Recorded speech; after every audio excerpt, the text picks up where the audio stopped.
વડોદરાના Gorwa housing board Ranchhodrai નગર અને અનમોલ નગરના રહીશોની ઊંઘ છેલ્લા 15 દિવસથી ઉડી ગઈ છે.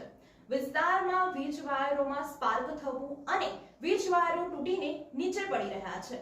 જો કોઈ દુર્ઘટના ઘટે તો જવાબદાર કોણ?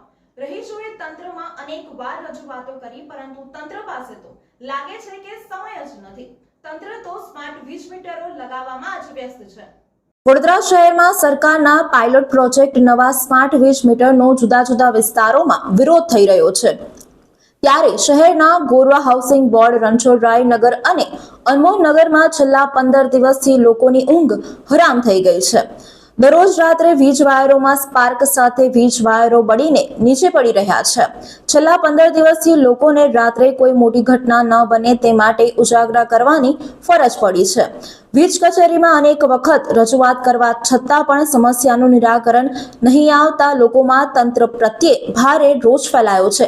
બધી જગ્યા પર ધડાકા અને નીચે વાયરો પડી રહ્યા છે. નીચે કોઈ બાળકો અને વૃદ્ધો કે કોઈ વ્યક્તિને હાનિ પહોંચે તો તેની જવાબદારી કોની? નવું ડીપી ના નખાતું હોય અને વાયરો ન બદલાતા હોય તો સ્પષ્ટ શબ્દોમાં કહી દો, અમે અમારી ભાષામાં વાત કરીશું. અનેક વખત રજૂઆતો કરી, કોઈ સાંભળતું જ નથી. માત્ર ટેપ મારીને કર્મચારીઓ જતા રહે છે. પછી પરિસ્થિતિ જેવી હતી તેવી થઈ જાય છે.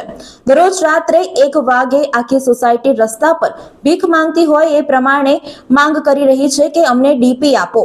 સ્માર્ટ મીટર લગાવતી વખતે કોઈની પરવાનગીની જરૂર નથી, ડાયરેક્ટ આવીને નાખી જાય છે. અને 2 વર્ષથી અમે ડીપીની માંગણી કરી રહ્યા છે, એની કોઈને કશી પડી નથી. સોસાયટીમાં જ્યાં જુઓ ત્યાં વાયરો જ દેખાય છે. વોટ માંગવા બધા ઘરે ઘરે આવે છે અને આ સમયમાં અમારે ત્યાં કોર્પોરેટરો કે કોઈ આગેવાનો હોય, કોઈને કાંઈ પડી નથી. કાલ ઉઠીને કોઈ મરશે તો તમારી આંખો ખુલશે?